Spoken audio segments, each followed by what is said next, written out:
Thank you, everyone, for joining this second day of the Quaker Theological Discussion Group panel discussion. I think you're muted. I can't hear you. I don't think I'm muted. So let's see. I can hear you. Yeah, thank you. So maybe somebody could put in the chat that whichever friend was talking maybe needs to work on their audio. So thank you for joining Quaker Theological Discussion Group 2023, our second day of panels on the overall theme, Tradition and Transformation, Quakerism 400 years after the birth of George Fox. So this is one of the first events that is happening in the Friends World Committee for Consultation overall series of events that many of your meetings and organizations may also be participating in this coming year. That is the George Fox 400 set of events. So we're very excited to be participating in that, and the papers and presentations that are coming out of today's session will likely be included in the Quaker Religious Thought Journal this coming year. So we'll put the links to both of those things in the chat at some point throughout the session here. And you're encouraged to consider how Quakerism looks 400 years after the birth of George Fox here in 2023, and actually it will be 2024 with 400th year. So as we're considering that, we sent out a call for papers on this topic and got the kind of two buckets of different types of things. Yesterday we talked about rituals and whether the removal of all rituals was necessary. How might rituals be useful? What about the rituals that we have going on in Quakerism in various parts of the world today? And that was recorded, so you can watch the video if you were not able to be there yesterday, and it's already on our Quaker Theological channel. So you're welcome to go back and watch that when you have some time. And today we are kind of talking about the state of the Religious Society of Friends at this point, and considering George Fox's vision of a great people gathered. So we kind of put a question mark, a great people gathered, Quakers in global context. So we're thinking about this. In what way are we a great people? In what way are we gathered? Are we that great people, or is there more to that vision still to be lived out in future years? So we look forward to hearing what our presenters have to say today on that topic, and hope that it is inspiring and interesting and enlivening to your own spirits and to your own action and sense of calling in the world. So my name is Cherice Bock, and along with Christy Randazzo, we are the co-chairs of the Quaker Theological Discussion Group and are providing leadership today. If you need Spanish interpretation, please do select the globe icon at the bottom of the screen and select Spanish, which I think has been in the chat in Spanish, hopefully. And if you have questions for the panelists, we'll have a question and answer time at the end. So please send those questions to Christy Randazzo in the chat when you think of them. And Christy will collect those and select one to ask each of the panelists, and then more if we have time. So we won't probably be able to get to every question, but we will send those questions on to the presenters so that they can incorporate those into the papers that they will submit to Quaker Religious Thought. So one more thing is that at the end of our time together at a quarter till the second hour that we will arrive at together, we will be having a bit of a business meeting to talk about Quaker Theological Discussion Group and solicit your suggestions for topics for next year and assistance in other ways. So if you'd like to stay for that, we would love to have your input and spend some time doing the business part of Quaker Theological Discussion Group together. So I'm going to introduce all of our panelists one by one, but just to say their names here at the top, we'll be hearing from Emma Condori Mamani, Mark Russ, Rhiannon Grant, and Robert Wafula. And so we're going to hear from Emma first. So Emma Condori Mamani is a member of Santidad Holiness Friends yearly meeting in Bolivia. A Master of Divinity graduate of Earlham School of Religion. She's a language teacher and an editor of Spirit Rising, Young Quaker Voices. She wrote Quakers in Bolivia, the early history of Bolivian Friends, and contributed to the Quaker world. As a pastor and a traveling minister, she has traveled widely among Quakers in numerous countries. She works as a director at the Friends International Bilingual Center, and she's a member of the Quaker Religious Education Collaborative. So thank you so much, Emma, for being with us today. We look forward to hearing your words.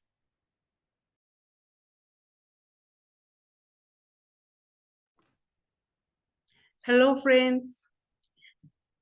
I am grateful to God for this opportunity to be invited as a speaker today. Well, I will be talking today about Bolivian indigenous Quakers. Bolivians received the tradition of Quakers from a group of young adult Friends missionaries from the US in 1919. Bolivia is a multicultural country because of the 36 indigenous communities that make up the 70% of Bolivian population. Bolivian Quakerism has kept the roots of Quakerism practiced by early Friends from England for 104 years. Yet the influence of indigenous tradition is part of that. As well, in the worship service, Bolivian Quaker theology, and in church work. Quakers in Bolivia are Christ-centered, evangelical, and programmed as a faith community in South America. To me, there are three main factors that made Bolivian Quakerism the way it is now. First is the way Quakerism was welcomed by the indigenous people in Bolivia. The missionaries arrived in the lands of the Aymara indigenous community located in the department of La Paz. The Aymaras are descendants of ancient Tiwanacotas and Incas. Although those young adult Friends in the United States prepared themselves to be missionaries in South America, taking account of the culture, they saw that Spanish was spoken by a minority of Bolivians at that time. They were not able to communicate with Aymaras who spoke their own native language called Aymara. Families use Aymara language at home and everywhere, even now. The missionaries continue with their calling to teach about God to Bolivians and share their beliefs, so they used Aymara interpreters at the beginning of their ministry. Also, they made an effort to learn Aymara to work directly with the Aymara people. Thus, this situation of language helped to introduce Quakers to Bolivians in the indigenous language. The Aymara language has been used mainly in worship services. Indeed, missionaries worked hard to make the Bible and hymn books available in Aymara. Bolivian Friends have hymn books that are set to a hymn in Spanish and English side by side. At the end of 1990s, when Bolivian Quakerism spread to other indigenous communities, the Bible and the hymn books had already developed into other native languages such as Quechua, language in the valley areas and in the highlands. Also, hearing about God in their own indigenous language made God be seen as part of their community. The God spoken by the Quaker missionaries was not a stranger, but their God, Father, and Guide. The word God in Aymara language is Tatito, which inspires confidence, love, fear, and reverence. The first Bolivians, convinced by the French missionaries' spiritual experience to believe in God, were converted when they found the light of Christ as they were born in the Spirit.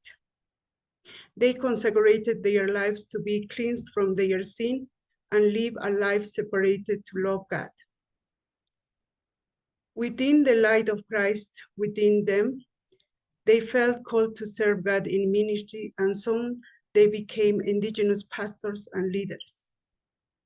And as a French church, they started evangelizing, preaching, and guiding the people in the indigenous communities fully in their native Aymara language. The fact that most of the indigenous Bolivians didn't know how to write or read in the early history of Bolivian Quakers, many of them were not afraid to read the Bible in Spanish if they could not find the Bible in Aymara. For instance, my mom only finished the first grade, but she learned how to read in Aymara and in Spanish at the French church. She says, "The Lord has taught me how to read the scripture."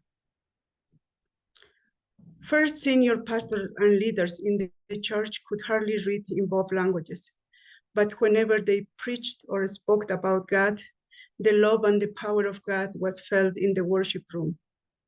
During worship, many stood up often and spoke the message received in their heart. Indigenous Bolivians had full access to education only in 2006. So before then, they could not go to a school on a large scale. Thus, the indigenous language created a deep relationship between God and the Aymara people in the Bolivian indigenous Quakers. Second, the Bolivian indigenous communities located in 3 different Bolivian regions are small nations that have their own unique cultures. Each community has its own traditional clothes, traditional food, language, and traditions, which are not related to the European influenced life seen in urban cities of Bolivia. This indigenous culture and influence was a key to preserving the living Quakers brought by the missionaries to Bolivia. For example, people wear simple, modest, and plain clothing in the highlands of Bolivia, which fits with the testimony of simplicity. There are 5 different yearly meetings in Bolivia, and one of them is well known as the Holiness Friends Yearly Meeting. Even now, this yearly meeting highlights the practice of wearing simple clothes and avoid and jewelry. Additionally, the indigenous tradition of living in community resonated with the testimonies of equality and peace. The tradition of teaching young people orally focused on learning about the importance of integrity. For example, young people are often reminded of the common phrase, "Don't be a liar," by parents and grandparents. Indigenous Bolivians liked that the missionaries' lives were full of integrity more than how they spoke about the testimony of integrity. At the core of an indigenous community is living in brotherhood by loving and respecting each other, something modeled by elders of the community to bring peace into the family and in the community. So it was easy for indigenous people to understand the Quaker testimonies in their context because they were already practicing those Quaker traditions before they were introduced to the traditional Quakerism. Third, the experience of being colonized with violence brought 2 main feelings into indigenous communities in South America. On one hand, the violence of the colonial epoch left a legacy of fear of foreign people. When the French missionaries arrived, indigenous people initially saw them as dangerous.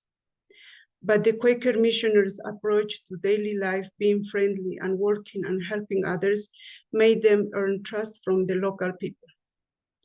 According to early Bolivian Quaker stories, the missionaries rented a place to have a worship service where missionaries sang songs, read the Bible, and preached.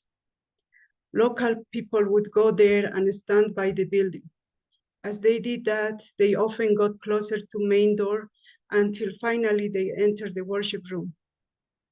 The missionaries became their friends, and Jesus Christ was. So they and the missionaries could sing cheerfully in both languages. Masuma amigo Hecata Munata Jesusa. Hallé un buen amigo, mi amado Salvador. I found a good friend, my beloved Jesus. When the indigenous people became Quakers, their fear of being mistreated and oppressed was healed by the love of God. And they gained the insight that there is the light of God in each person. They testified that Jesus Christ himself was their friend, that whoever knows the light of Christ would love them, and so would they. Before the 1960s, there was a strong opposition to Christianity in Bolivia because of how the Catholic Church was introduced by the conquerors.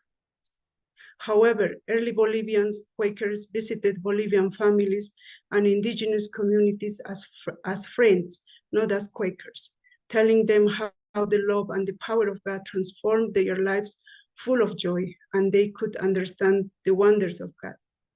Hearing those stories of transformation made other indigenous people feel that Quakers were their brothers and sisters. The spiritual transformation was manifested when Bolivian friends traveled to small villages and towns located far from each other. These friends took time to travel on foot if there was no other transport to families in those places. They were welcomed kindly because a visitor usually brings news and gifts among Bolivians. During their visit, Bolivian Quakers listened to them, prayed with them, and met in fellowship with them. After the visit, the family felt the presence of God in their home because they received the gifts of being loved and comforted and being told about hope. Outreach to others in the highlands by the early Bolivian friends could create one family convert in a village to bear fruit of the conversion to other families. These families could request to have a local church, which usually happened before the 1960s. And compassion was spoken and taught by the indigenous parents and grandparents when the colonizers took the goods of people, mistreated people, and killed people. Indigenous people helped and looked after people harmed by colonizers, especially widows and orphans, as they themselves coped with colonizers. On the other hand, French missionaries worked among Bolivians, demonstrated compassion to the local people. For example, visiting the ones who were sick and giving them some medicine was one action they took. Bolivians felt the love of the missionaries in Christ. So missionaries' compassionate ways of living, they were already practiced among indigenous people, making them look familiar to the indigenous people. This characteristic of compassion united the missionaries with the indigenous people to build an indigenous Quakerism based in love.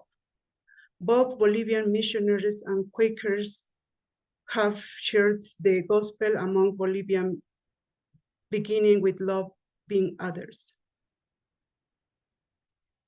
In the last 10 years, Bolivian Quakers, who are known as one of the largest Quaker communities in the world, have done the church work in Bolivia in main cities too.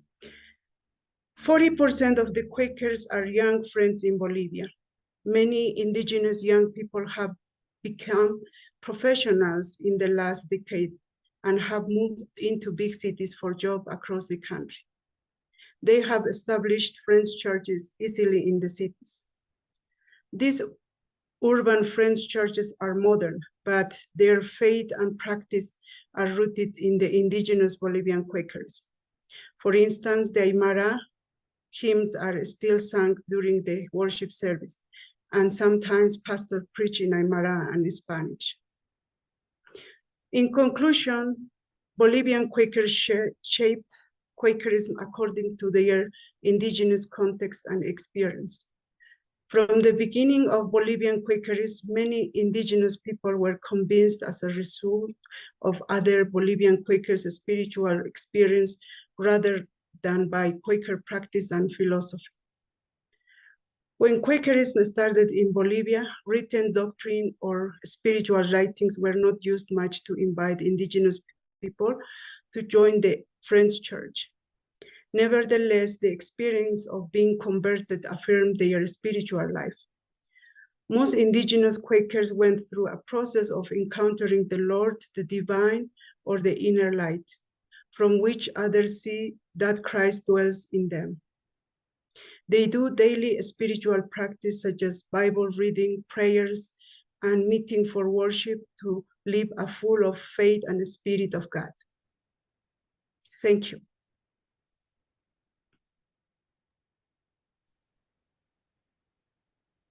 Thank you so much, Emma, for sharing your experience and the history of Bolivian Friends, as well as a little bit of what it looks like in your yearly meeting today. So that is such a gift to be able to hear about that from your experience and your story. Thank you.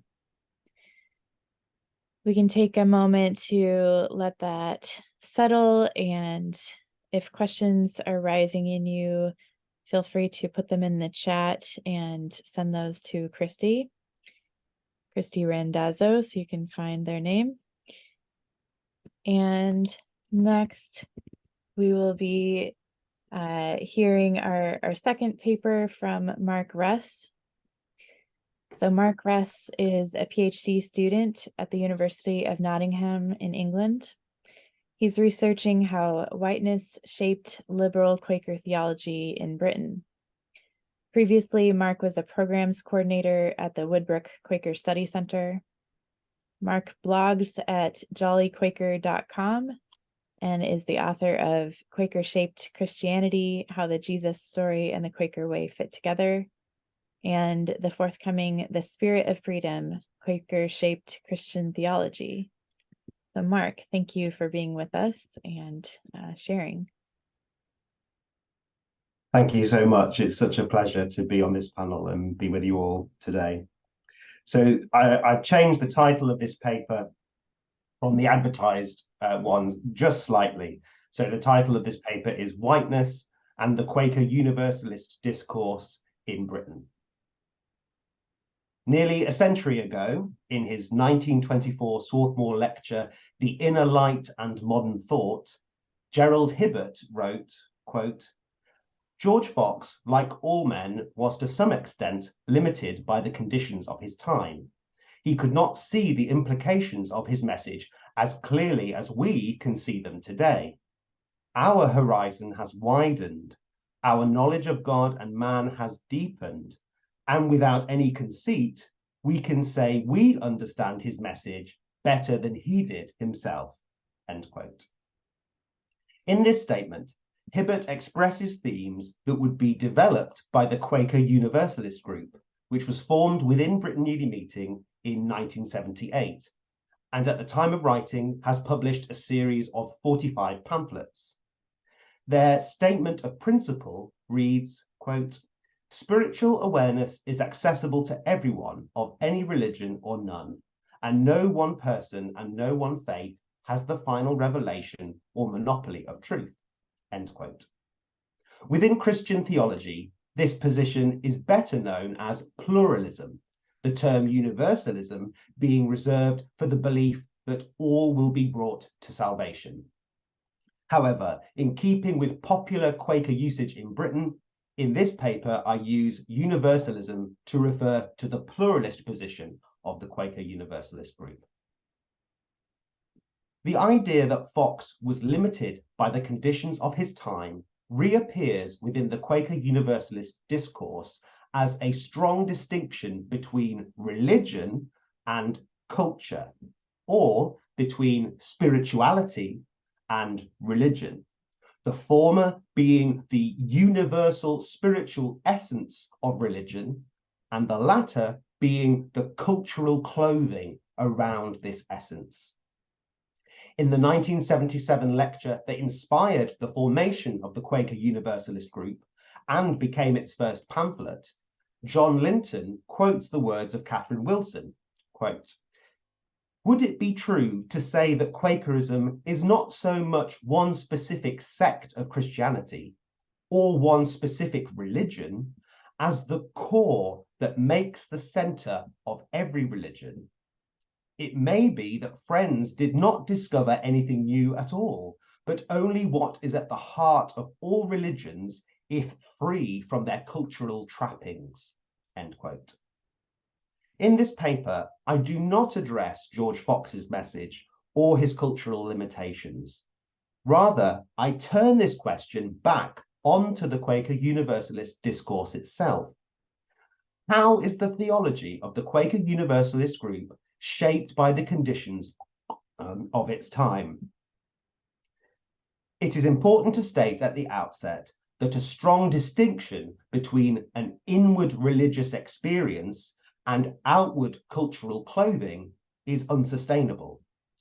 Catherine Tanner describes culture as, quote, "the whole social practice of meaningful action, the beliefs, values, and orienting symbols that suffuse a whole way of life," end quote.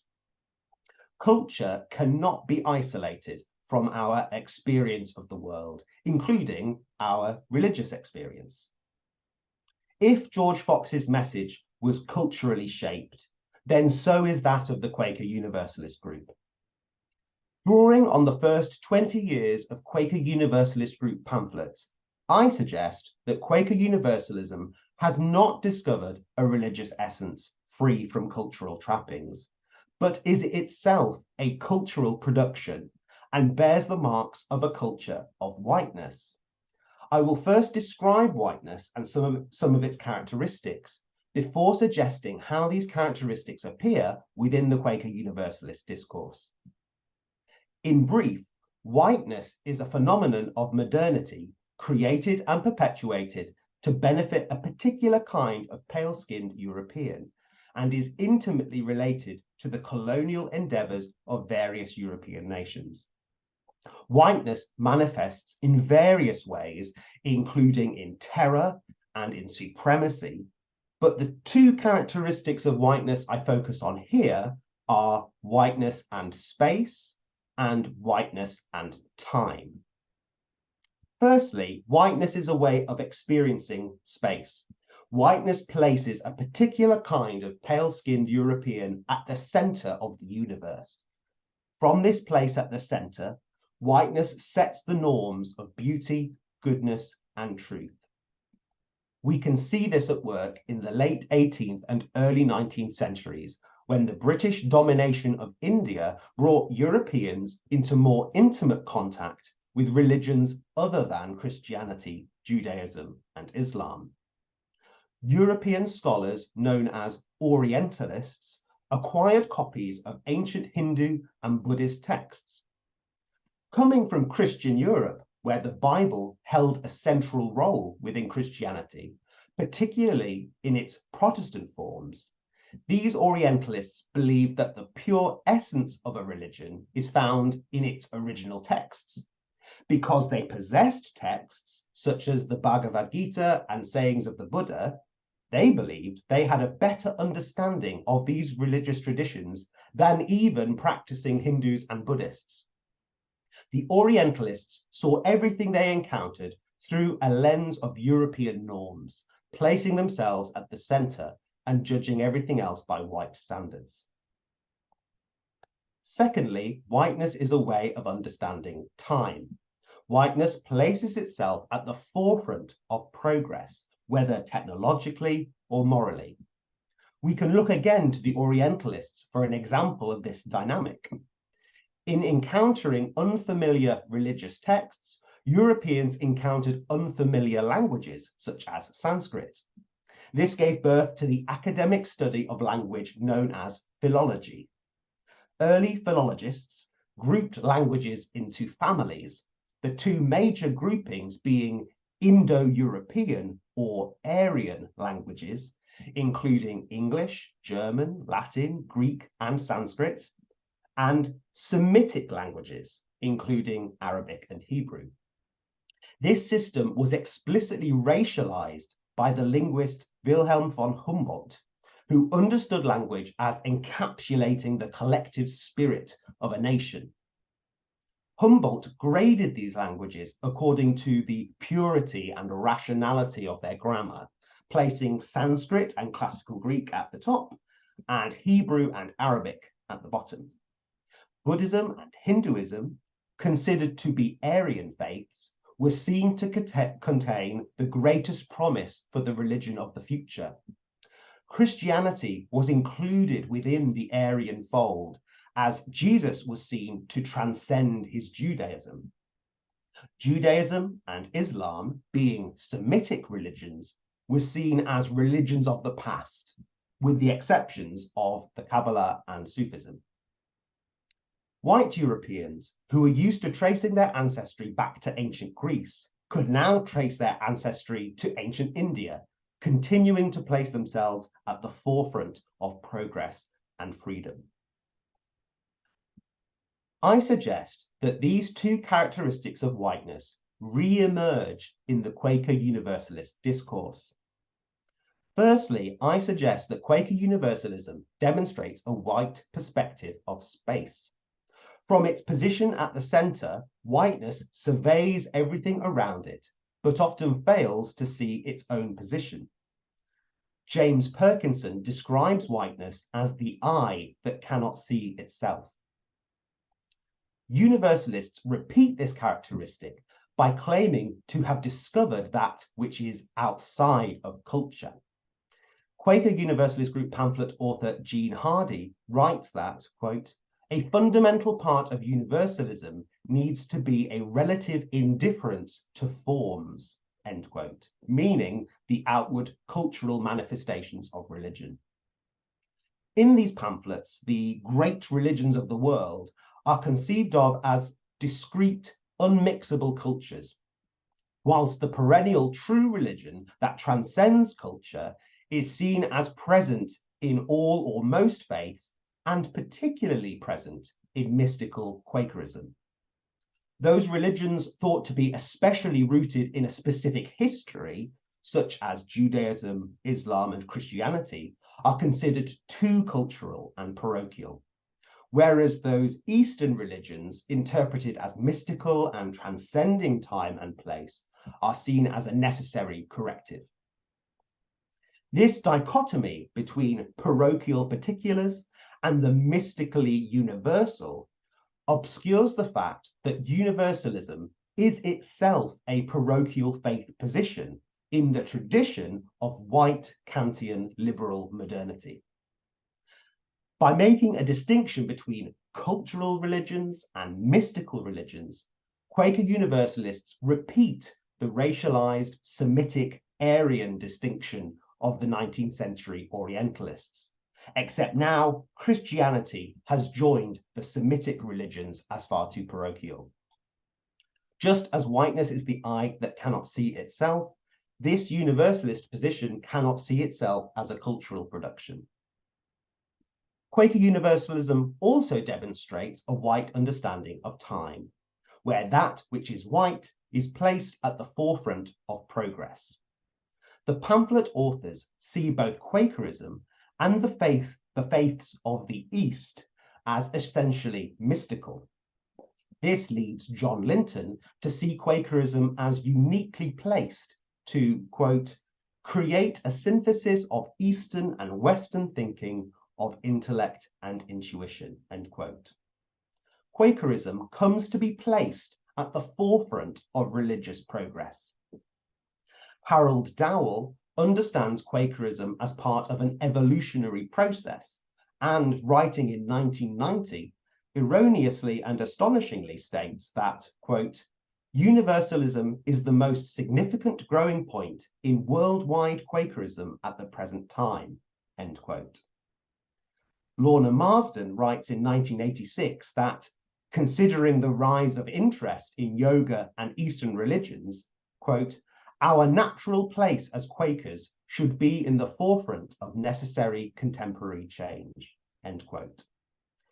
T.R. Miles tellingly paraphrases Jesus' words in the Gospel of Matthew, writing that, quote, one could perhaps say that, in an important sense, universalism comes not to destroy, but to fulfill, end quote. Just as this type of universalism is a cultural position claiming to transcend culture, it also makes an exclusive truth claim, whilst claiming there is no exclusive truth.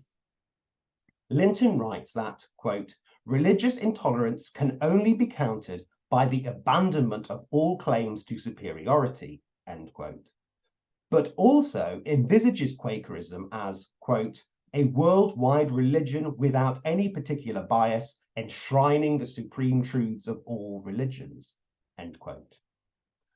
By speaking of Quakerism as a forerunner of a universal religion, Quaker Universalists play out the progress-oriented racialized thinking of whiteness.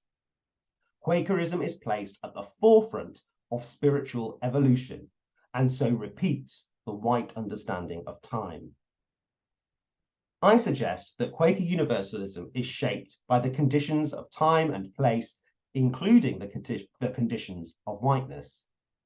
The Quaker Universalist discourse, at least within its first 20 years, does not acknowledge itself as a product of a European culture marked by racialized categories and operating according to a racialized teleology of progress. This undermines Hibbert's claim, with which I opened this paper, that we are, by virtue of our chronological distance from the early Friends, in a position to know George Fox's message better than he did himself.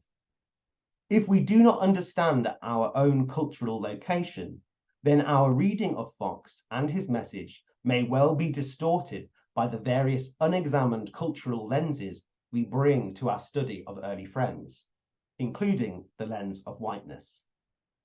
Thank you very much.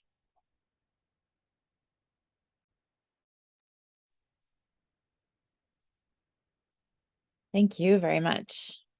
I really appreciate that really clear demonstration of the connection between whiteness and universalism and its implications for Quakerism, especially for those of us from white backgrounds. So thank you so much for articulating that for us. It's great food for thought. So take a moment to let that paper sink in. And if you have questions for Mark, you can put those in the chat to Christy Randazzo, and we'll collect those and share at the end. And next, we will be hearing from Rhiannon Grant. Rhiannon Grant researches Quaker theology with a particular interest in religious language and changing practices. She works for Woodbrook Quaker Study Center, where she supports postgraduate researchers and runs a range of short courses. She's also a member of Britain Yearly Meeting's Book of Discipline Revision Committee and worships with Bourneville Local Meeting. Her publications include British Quakers and Religious Language and Quakers Do What? Why? So Rhiannon, thank you for being with us and for sharing. Thank you, Cherice. I'm going to talk today about theological diversity as growth and foundation. And there may be points in this paper where you can tell that Mark and I used to share an office and have had conversations about some of these things over the years. So I'm talking mainly about Quakers in Britain. The liberal branch of the Religious Society of Friends today is undoubtedly theologically diverse. For example, in Britain Yearly Meeting, the committee who are revising our Book of Discipline, of which I'm a member, as you just heard, are explicitly inviting contributions from non-theist as well as from Universalist and Christian Quaker perspectives. Some members of the community find this a source of considerable anxiety, but in this paper, I want to position it both as a source of richness and a form of growth, but also as a potential foundation for other forms of much needed diversity. Britain Yearly Meeting as a community are also working at the moment on addressing our institutional and sometimes personal racism and classism. We sometimes congratulate ourselves when the theological diversity seems to be working well, but we need to keep in mind the many forms of social diversity where we have more work to do before we are as fully welcoming, inclusive, and hospitable as our commitments to justice and equality require of us. I suggest that we're learning lessons from our experiences of theological diversity, which can help us to make those changes. For example, building a community strong enough that people can disagree, be challenged, and learn from one another without being excluded is often an important part of the process of holding theological diversity. And if we're to tackle the internalized racism and classism of white middle-class members of the community, like myself, we will also need to know that those things can be discussed openly and problems raised without white fragility, among other problems, leading to a punishment for the profits that we need to hear. And I notice in that paragraph connections with what we heard yesterday as well about somatic individualism and the need to come into the same place. I think there might be points of connection with that in this work on theology. Before I move into the comparison with racism and classism, I want to briefly outline the ways theological discussion in the British Quaker community has been developing. I understand these changes not so much as a move from unity to disunity or to diversity, but as shifts in the range of possibilities which are generally acceptable. At the turn of the 20th century, the division was often perceived as between liberal and evangelical theologies. By the 1980s, the poles were described as universalist and Christocentric. Today, the focus is on non-theism and belief. My focus in this paper is on the ways in which the conflict around the most recent of these framings, sometimes but perhaps unhelpfully called theism and non-theism, has been handled. I put that in the past tense, has been handled, but I should start by pointing out that this is not a finished or solved question. Outspoken believers in a moderately traditional deity, including a range of views on God's transcendence, the extent to which God is eternal, and God's relationship to Jesus, but with a focus on there being some kind of reality to the divine, make their concerns known through books, blog posts, social media, the letters page of the British magazine The Friend, and other means. Non-theist friends similarly share their views, which might be full-on anti-theist, no God exists, atheist, agnostic, doubtful, deeply spiritual, but with a strong focus on the immanence of the divine, or a range of other possibilities. The non-theist friends have a group called the Non-Theist Friends Network in Britain, which helps to alleviate loneliness that they might experience and keeps their existence visible within the community. Sometimes these discussions are really constructive. For example, before we began the revision of the Book of Discipline, we engaged in a think tank process designed by the Book of Discipline Revision Preparation Group, which resulted in the publication of a book called God, Words and Us. And that process, and to some extent the book itself, allowed for honest, open sharing, and reached some agreement, not about the existence of God, but about the ways in which we should proceed as Quakers in working to tell the truth about our experiences and perspectives, while also respecting the experiences and understandings of others.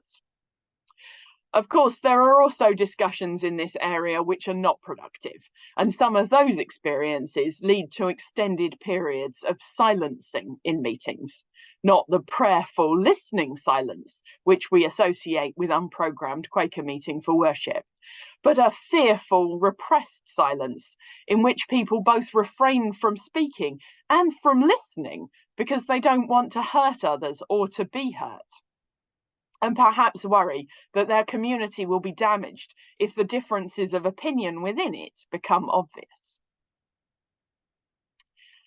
So how does this theological discussion relate to questions of social justice? Sometimes it can be a distraction. A community can feel, for example, that they're engaged with and successfully including a wide range of different perspectives, when the perspectives involved are all theological perspectives which happen to be held by middle-class white people. They can congratulate themselves on being diverse, while being very far from reflecting the other forms of diversity present in the society and communities which surround them. However, I think it can also be a model. To the extent that we are indeed succeeding in welcoming, including, and being changed by non-theist, Christian, universalist, and other perspectives, we're preparing ourselves to listen deeply to and have our communities changed by the insights which will arrive when more people with different experiences join us. Non-theist and believing people of colour, people with all theological views from all socio-economic backgrounds, and many more. But for that to happen, we have to address the barriers of racism and classism experienced by the people of colour and working class people who are already in our communities, and by those who might want to join us. This work happens at multiple levels, some easier to point to in an academic paper than others. For example, it's easy to point to the times when issues of diversity and inclusion have been considered by Britain Yearly Meeting. For example, there's a 2021 minute which said, in part, "We have heard about some of the ways Quakers have responded to racism in local and area meetings and in our local communities. We have had opportunities for discernment regarding racism and anti-racism, and to think more deeply about what we are tasked with doing. As a religious society, we are still failing to live up to our testimony on equality, and we have been deeply moved by honest ministry about these failings. There is white privilege in our community, and there is work to do. As a body, we must seek to inhabit feelings of shame and discomfort. But if not now, then when? We cannot tolerate any further delay. We may not be ready, we may not feel that we are ready, but this next step we take in faith and trust that the Spirit will show us what we need to do." End quote.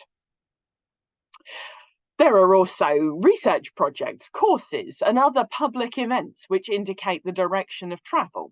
One example would be Kathleen Bell's Eva Cox Scholarship Project, an ongoing work about where Quakers got it wrong, in which she's looked, among other things, at expressions of classism in Quaker writing. Then there are smaller projects which happen in local meetings and communities, or projects which have anti-racism as a side effect rather than the main goal, local history work, study groups, supporting refugees and asylum seekers, some kinds of interfaith work, and so on. And hardest to track, but perhaps affecting individual experience the most, there are the things people say and do informally and privately, being genuinely welcoming or asking people of colour, "Where are you from?" Letting go of social customs which don't matter, or commenting pointedly when someone is dressed differently to the rest of the group, and all the other things which form microaggressions or microvalidations. I could tell you things I've overheard, but I expect you can fill in some of this from your own experiences. This is another field in which there can be a lot of anxiety and even fear about open discussions. People can feel that calling attention to differences of experience is to reenact the exact things that we're trying to get rid of. People can feel inadequate, or that they're the wrong person to discuss it, or that certain topics need to be kept in specific spaces. So what can the issues of theological diversity teach us about how to approach other issues in the Quaker community? I have 3 main lessons, but I'm aware that they'll apply more or less to different people and situations.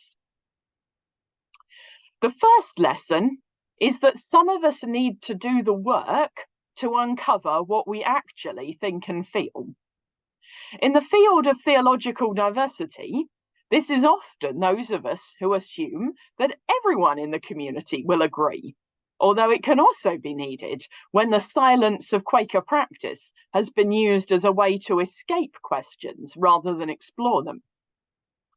In the field of anti-racist work, this is often those who have been raised not to talk about it, to pretend so hard not to notice race that they're even fooling themselves. Many white people find that when the work does begin, there are unpleasant surprises, such as stereotypes unthinkingly accepted. Really deeply listening to people of colour does help to uncover some of this, but there will also be personal work about individual life experiences, which might need to be done in private or with a trusted community, and not by dumping it on people of colour without their consent. My lesson 2 is that we need to create communities which are strong enough to weather disagreement, calling in, and other processes of challenge. In Britain, Quaker communities, and probably many other communities, often include lots of people who are anxious about their place in the group. We can have really good reasons for this. If you're a person of colour in a mostly white group, if you're a non-theist in a group which is outspoken about believing in God, if you're aware of your differences, you can feel constantly on the edge of community. That can persist even when the person is clearly firmly embedded in the group from other perspectives. If you're serving an important role in the community and have been so trusted by the group that they gave you that responsibility to be maybe treasurer or to take a clerking role, but you still feel on the edge of the community and not fully included, something has gone wrong somewhere, I think. Sometimes that will be an individual problem, but it happens so often in my experience and among the people that I talk to, that I think that in some cases there are also community problems. Are Quaker communities downplaying the significance of the trust we give people, acting as if doing pastoral care or being the treasurer is a boring chore instead of a vital service and a major responsibility? Are we not giving the time we need to paying attention to people, not only to get to know them, but to show that we know them, especially to name and explicitly acknowledge what they bring to our communities? Are we perhaps taking the easy option and talking about the weather or even the global crisis of climate change when there would be benefit to opening up about deeply personal matters? And finally, my third lesson is that we need to make this a matter of ordinary conversation rather than saving it for special occasions. It's when theology isn't discussed openly, but guessed from hints dropped or body language during meeting for worship, that people seem to me to experience the most anxiety about expressing their spiritual experience in language which makes sense to them. It's when we assume that Quakers, of course, treat everyone equally, instead of having a continuing and transparent discussion about whether everyone is really experiencing equitable treatment, that we're most likely to unintentionally maintain patterns of oppression. Thank you.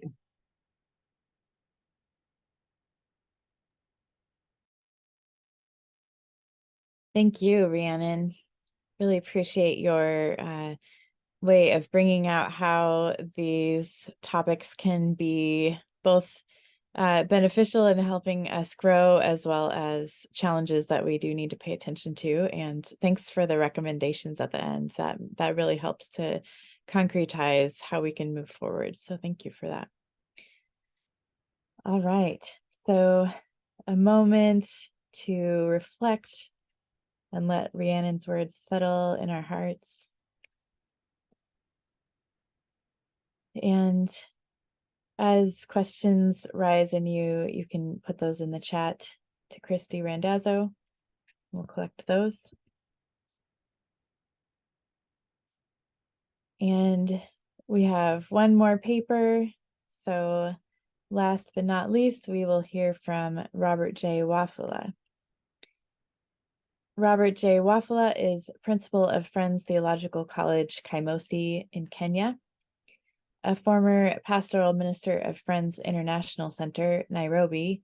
He's a Christian leader, scholar of religion, social scientist, and educator. Robert's PhD is in educational studies, religious and cultural anthropology from Ohio University in the United States. He holds a Master of Arts in International Affairs, Political Science, also from Ohio University, and a Master of Arts in Religious Studies from Earlham School of Religion. He's been a professor and has many academic publications. Robert is married and has a grown daughter and 2 grandchildren. Robert, we look forward to hearing your words. Yeah, thank you, friends. It's a pleasure to be on this platform and also to share this discussion, which is very, very beneficial to me particularly. And I have seen quite a number of friends that I have met while in the US, and also friends from Britain. And I've also learned something here today. I've learned how to pronounce the name Cherice, because I could just read it, but how to pronounce it, I was afraid I would make a mistake. But now I heard you Cherice pronounce that. Cherice Bock, that's good. Friends, I want to share my paper on new forms of orientation for the 21st century Africa Quaker movement. And to begin with, let me also just warn you that my internet is not very stable. I will, at some moment, I'm going to be frozen a little bit, but I will be moving on because I'm in the deep side of Kenya. I mean, on the slopes, actually, slopes of Mount Elgon, where the internet is not very stable. Unlike the United Kingdom and United States, where Quakerism has been in existence since the 17th and 18th centuries, respectively, Africa marks only 121 years of its existence. After its foundation in Africa in 1902, the African communities received Quaker traditions from 2 different orientations. The founders, who were sent by Friends Africa Board of Missions of the former 5 Years Meeting, which is now Friends United Meeting in Richmond, Indiana, planted Quakerism on the evangelical platform. 40 years later, some missionaries who were particularly drawn from England came with a different tradition. they proclaimed, which is popularly known here, widely known here as silent tradition. The two traditions were confusing to many African Quakers. And in my paper, I would like to look at the following four major areas. I will look at the preservation and maintenance of Quaker testimonies. I'll also look at this serious transformation that has taken place from the original elements of foundational Quaker, the Quaker elements that were put in place when Quakerism was being planted here in Kenya. And I'll also look at the new styles that have come. And I will finally look at the generation gap that is there, the divide between the youthful and the elderly. On the preservation and maintenance of the Quaker testimony, besides the confusion on which tradition to keep between the proclaimed and the unproclaimed, the African Quakers have at least maintained the basic elements of the Quaker faith and practice. The most prominent in this is the Quaker testimony of simplicity, peace, integrity, community, equality, and stewardship. These testimonies, especially the elements of simplicity and peace, have already have had a hold on the minds and the hearts of many Quakers in this country. In a regular Quaker worship, some of you friends may have visited African Quaker meetings. In a regular Quaker worship, friends will follow a program that guides events, but there is a free and open space for joys and concerns from among the congregation, where the person leading the worship will open up and say, anyone who has any concerns or any requests, people will rise up and speak from the pews wherever they are. And there is a sense of simplicity and commonality between the members of the congregation and the leadership.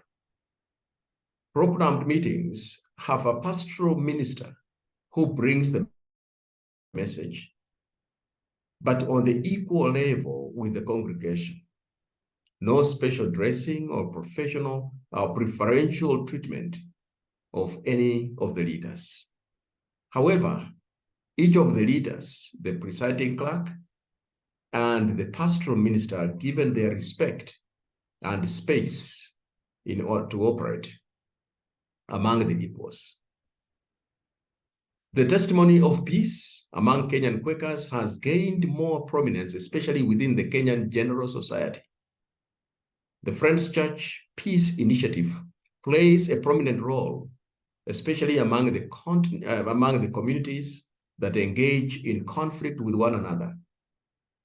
Some of you may have seen in social media, on TV and so on, about warring communities, partly in northern part of Kenya, and among the Turkana area and Samburu and the Maasai, if you are very familiar with the Kenyan geography. Those communities are always involved in conflict. And so Quakers play a major role by sending people there to broker peace. The Friends Church in Kenya, in collaboration with the Friends United Meeting, Africa Ministries, and the Friends World Committee for Consultation, FWCC Africa section, they take the front line in doing this by sending peacemakers to those conflict-prone areas. A serious transformation, which is my second aspect as I look at this, a serious transformation for the past 120 years since its foundation. The Quaker movement has also gone through what I can describe as a serious transformation, especially in forms of leadership. worship, baptism, marriage, and burial. Leaders have begun amassing some powers over the general congregation eventually and gradually. Some leaders have started now assuming powers to look over and look down on the congregation. Unlike the meetings among the North American Friends, where the general superintendent and the pastor, they take responsibility of the management of the congregation, Kenyan or African general superintendents and pastors play a second fiddle. Power and control is in the hands of the presiding clerk. The second part of that is worship has taken on a new trend.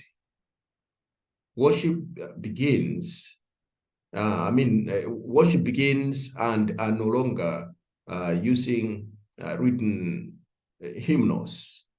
Worshippers are no longer using written hymnals. Out-of-hand African songs have become more prominent in most African Quaker worship places.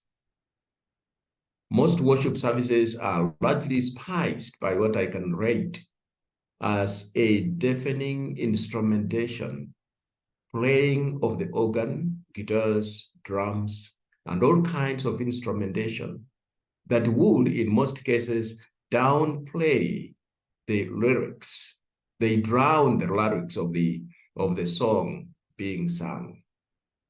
This style has attracted more youth and middle-aged people, men and women, and the elderly are left on the periphery, wondering what to do, whether to join in and not join in. The aspect of the sacrament of baptism, as it's called in other Christian religions, is one element that has remained unchanged. However, the process of catechetical classes, what is popularly known in Kenya as classes for Book 1 and Book 2, as they were introduced by the missionaries, are still going on in most Quaker meetings in Kenya. These classes were introduced when the missionaries landed in Kenya, and they were making, as they were building Quaker movement and planting and bringing in new converts to the French church. They wanted to build strong communities, people who believed in Jesus Christ, and so they started these classes for Book 1 and Book 2. Let me just say that in a short moment. Learning for Catechism class where Book 1 takes 6 months in basic biblical principles that will make a youth or a new convert well-grounded in matters of Christianity, after which one is confirmed as an associate member of the Religious Society of Friends. Learning for Catechism class 2, Book 2 takes a period of 12 months, largely drilling in areas of Quakerism, after which one is confirmed as a full member of the Religious Society of Friends. These processes of preparation for confirmation into associate and full membership, these processes are not practiced among the British Friends and also among the North American Friends, as much as I know. Marriage and burial rites have become major events and have taken on new trends as compared to 3 to 4 decades ago. Weddings have now become expensive and lavish among the African Christian communities. For a wedding to take place, there has to be funds drive that would, in most cases, involve the entire congregation raising money. wedding attires and decorations have become a competitive thing. Each couple, regardless of the financial status, they each root for uniqueness. I want mine to be unique, or I want mine to be like that, like so and so, but at least much better.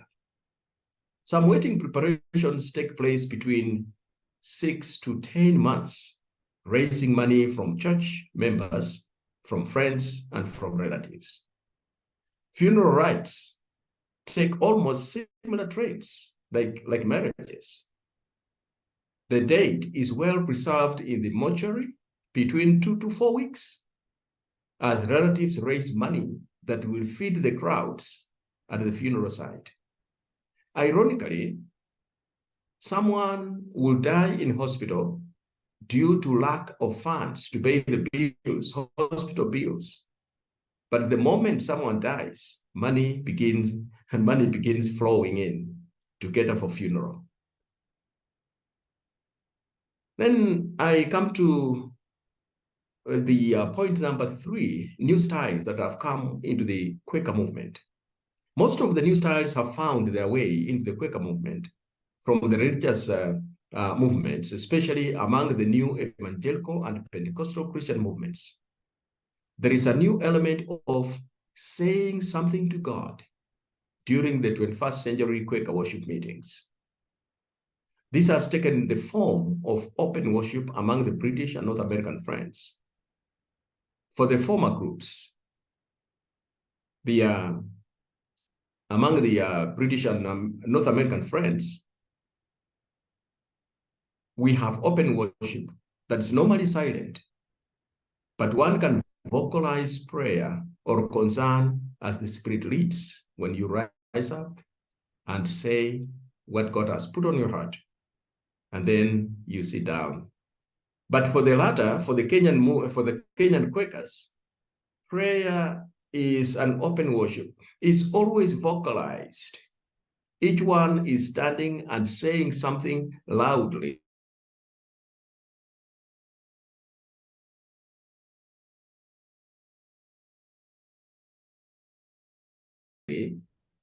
To God. So each worshiper vocally prays to God in their own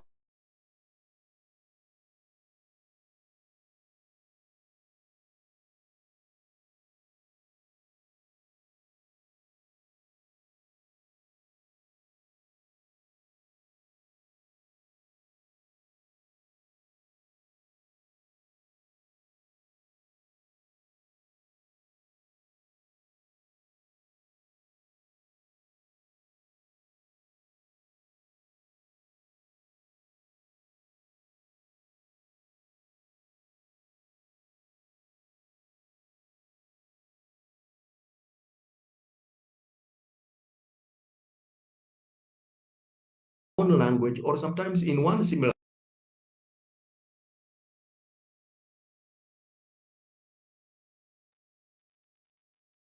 Well, let's take a moment to wait for Robert to hopefully get connected again. It's I lost you. Yeah, because I lost go you ahead. because of the internet.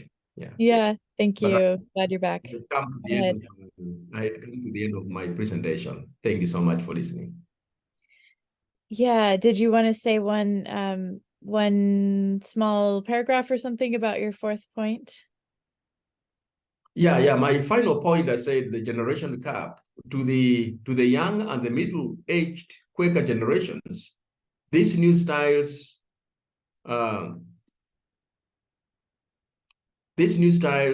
of worship have helped maintain numerical growth. They have increased numbers in the African Quaker Church, African Quaker meetings. But the senior generations feel that these new trends are driving the Quaker meetings or the Quaker Church away from the original foundations. So that's what has brought in new elements within the Quaker movement in Africa. Thank you.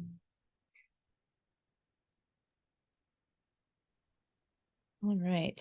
Well, thank you so much, Robert.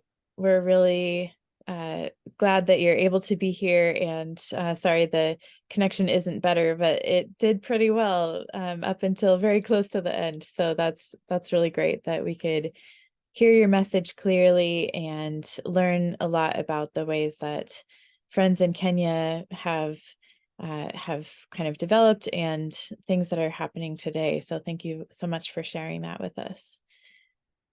So I don't know about you all, but my heart is full in hearing all of these thoughts and experiences from different parts of the Quaker world, and how George Fox's message has resonated and moved in our community across the planet in the last 400 years, well, 350, 300, however many years, 75 years since Quakerism started, and getting close to 400 years since George Fox's birth.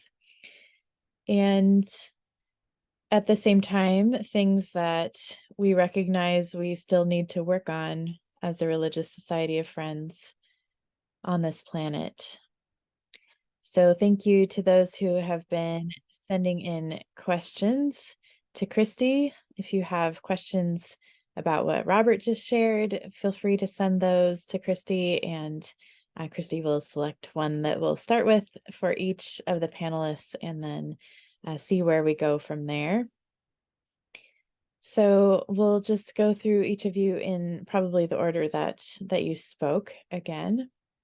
So Emma, you spoke about the ways that what are seen as traditional Quaker testimonies were already understood amongst Bolivian friends, but because they connected with Bolivian ideas and culture. Many Quakers have suggested different testimonies, ideas that fit within Quaker ethics and theological worldviews, but which have not been explicitly claimed by the Quaker community as rising to the level of testimony. Are there testimonies that have emerged from Bolivian Quakers that speak from the Bolivian Friends context, but aren't seen as the traditional testimonies for other friends?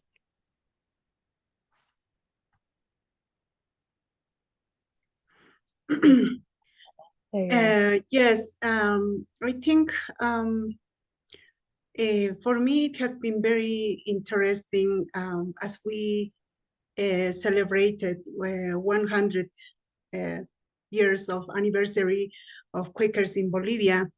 For example, how Quakers in Bolivia, they look at we could say the Quaker testimonies very clear, very close, but also in a very specific at academic level, and which was a way also we can find out if there is other things that we as a Quakers we developed as a testimony. I was participating in one of these activities, not just in my yearly meeting, but also in the other yearly meetings, as we celebrate the 100 years old anniversary here in about Quakers in Bolivia. So certainly they say that they still practice the Quaker testimonies, the traditional Quaker testimonies, but as Bolivians from that perspective, not as we could say as outsiders, but Quakers from Bolivia. And also they something for them has been very important is how the testimony, maybe they haven't claimed this, but how they have thought about justice. So justice has been social justice has been mentioned by the Quakers because Bolivians have had a lot of social crisis, political crisis, I could say in a row for many years, you know, even in 2019, we had the coup, for example, you know, so it has been very hard for the Quakers to survive as they face those situations. That brings a lot of suffering to the families, but also really, I could say, puts in a difficult situation to Quaker community in Bolivia, because they have to really think about how they are going to live out their fate in those moments when there is fights or when there is fights between Bolivians or civilians and the soldiers. So in those cases, so I could say that one of the things that has been among Quakers has been the social justice. So how they can speak about that, not just about peace, because the peace testimony is practiced at home, practiced at church. That's kind of actually a very nice testimony that it relates with their inner peace that they experience. So, but social justice is more like related how Quakers are going to be connected with society, Bolivian society. Thank you. Thank you. Yeah, so it sounds like maybe receiving a peace testimony that was a little bit more internal, but recognizing peace also is how we interact with our communities, and really developing into a more of a social justice testimony. So thank you. That's beautiful to hear, and also hard, of course, because of the situation that flows out of. So thank you for sharing, and our hearts are with you.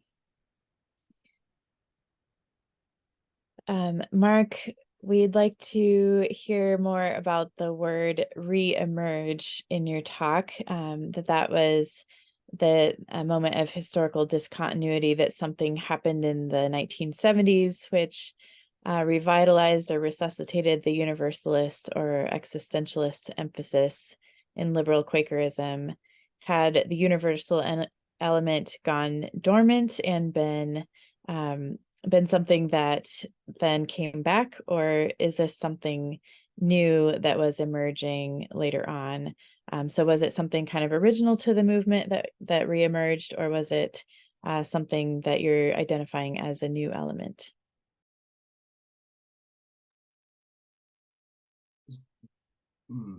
As in, so is this whether universalism is re-emerging from within Quakerism? Is it Quakerism was universalist? And I think there's this quote by William Penn about forms, which makes me wonder. I think shows a sort of a kind of universalist thread running through Quakerism. Yeah, so William Penn talks about this world is a form, our bodies are forms, but yet the less form in religion, the better, since God is a spirit.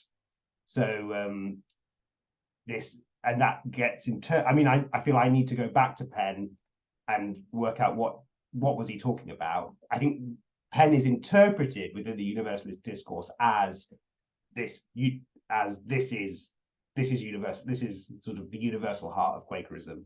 I think there is a drawing on threads that are within the Quaker tradition, but there's also a tapping into a sort of a particular Western universalist tradition that includes people like Aldous Huxley and his book about the perennial tradition. There's a particular tradition that runs throughout the 19th century into the 20th century that is also being brought into the mix. And I guess what I'm trying to do with this paper is make that more explicit, perhaps in a similar way to how Rufus Jones talked a lot about. Rufus Jones, the sort of one of the founders of liberal Quakerism, he talks a lot about the early Friends and very much roots his vision of Quakerism in the early Friends, but he's also drawing on lots of other traditions that he's immersed in, like the thinking of William James and Thomas Carlyle, like he's Emerson, so transcendentalism. So he's drawing on these other themes that aren't necessarily at the forefront or explicitly made visible in his work. So there's always, Quakers are very good, always going back to the 17th century and saying this is how we're connected to the 17th century, but we're also, all of us, I mean myself included, that there's a danger in me talking about this, that I look as if I'm trying to put myself outside of whiteness. And whenever white people talk about whiteness, there's always that risk that I'm trying to sort of set myself outside it. I'm in it too. So all of us are shaped by our culture. So I think that's what I'm trying to, I think there are some threads in there, like the William Penn thing, that I need to explore a bit more. And also there's a hefty dollop of this Western Universalist perennial philosophy tradition that is also being drawn on, that I want to make more explicit. Thank you. Yeah, and we also had a bit of a clarifying question that was also for Mark. Sorry, I'm going to bring you back. Just if you can answer briefly if Quaker Universalism is part of one of the Quaker branches, such as liberals, evangelicals, conservatives, and FUM, or if it's some other category. So people would like a little bit of a description. So an explicit conversation around universalism within liberal British Quakerism emerges in the 70s and 80s. And as Rhiannon mentioned in her paper, that was one of the sort of debates at one point in the 80s between, is Quakerism Christian or is it universalist? I now see the sort of Quakerism you get in Britain. I think universalism has become orthodoxy, has become I see it as Quaker mainstream theological thought. So I see universalism as a sort of fundamental part of contemporary liberal Quakerism in Britain. That may be true of other forms of liberal Quakerism around the world.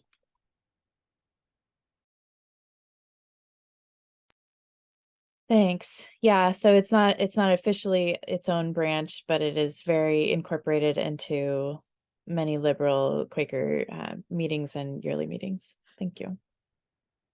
All right, Rhiannon, we'd like to hear more about the claim that theological diversity might realistically precede other kinds of diversity, such as race or class. Do we have examples of theological diversity leading to the erosion of socioeconomic or national barriers? Would you share with us about that? No.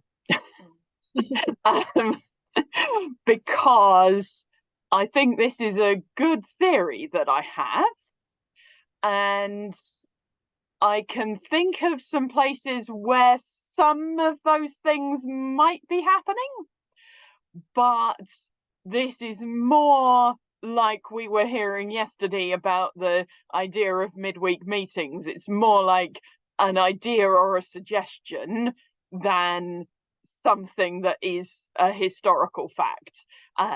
So my paper is in the theological mode of practical theology and trying to sense where things might be going, rather than a historical paper that can say, yes, this is what happened. So the answer to, can I give you an example of it happening, is no, not in any concrete form. I think what I can do is say, the things that I'm picking out that are happening in Britain Yearly Meeting suggest that these thoughts might come together in this productive way. And in particular, I want to reject an idea that's sometimes around, which is that theology and social justice are in some way opposed and we can only work on one at a time. And I want to say, if we work on both, they can productively work together, and that can be a coherent program.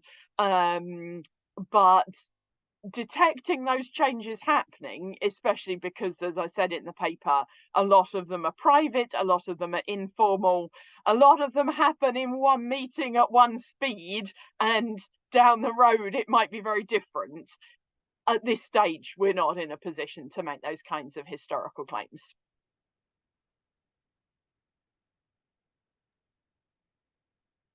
Yeah, thank you.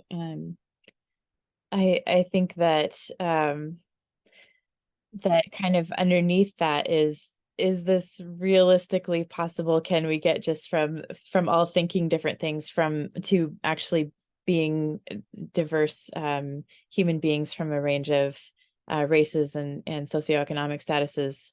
Do you think that is, I guess speculatively then, if you don't have examples, do you think that is something that will flow from that theological diversity, or does it need to flow from some other thing?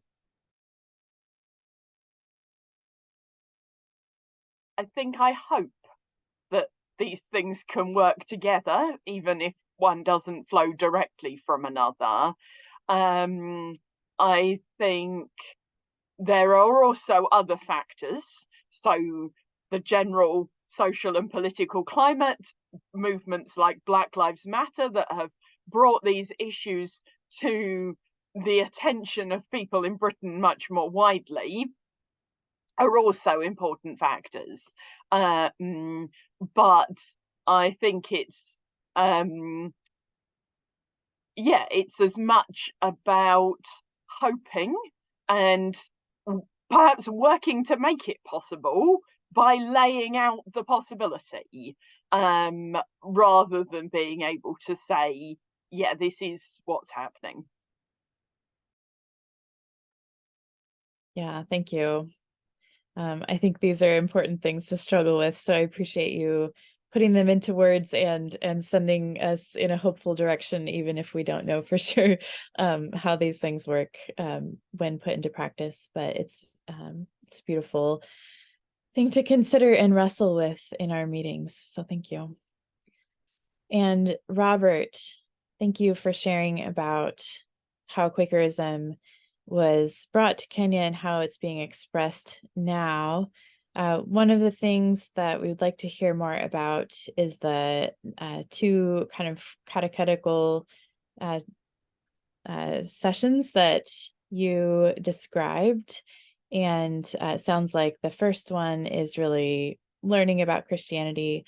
Is the second one about Quakerism, or is it at what point do friends in Kenya learn about Quakerism, or is that not specifically part of that catechetical tradition?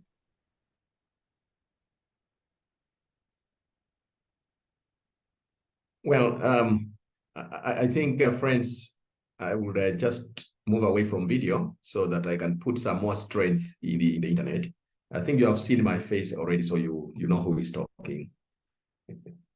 Yeah, could you repeat your question again, please? Because you froze when you were asking. Sorry about that. Just briefly.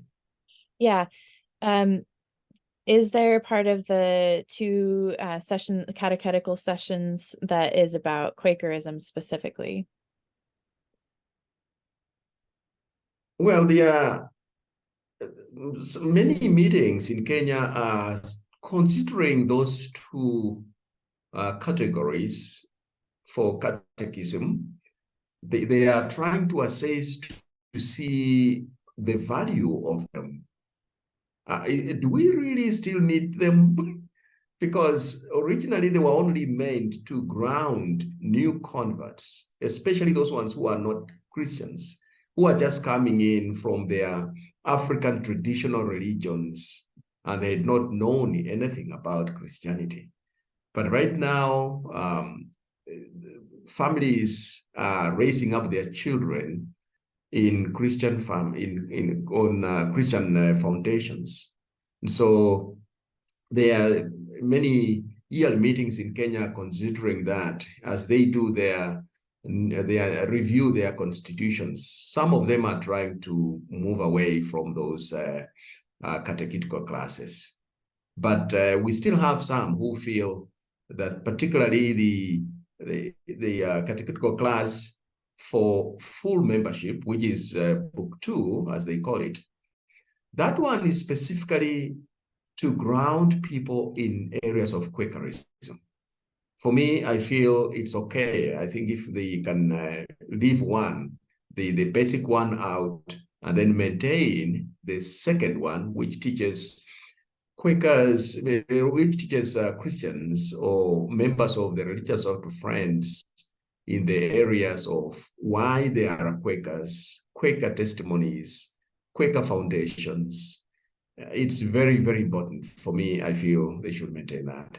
So if you asked me which one carries more weight and which one is being used more, I would say one who has gone through 12 months of catechetical class number 2 will maintain and will remain a strong Quaker and will understand and keep Quaker testimonies than anyone who has not gone through that. Yeah.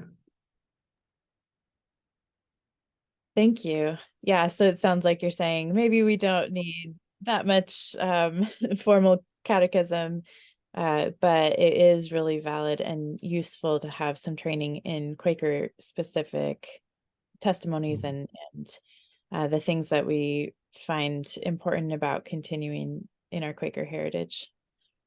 Yeah. Thank you. Yeah, and I appreciate what you're saying too about Quakers in Kenya speaking the things that they're listening and saying to the Spirit out loud together in a way that maybe looks strange to friends from silent traditions. So would you just say like a tiny bit more about that, of how that expressing vocal prayers in meeting for worship is similar to unprogrammed worship?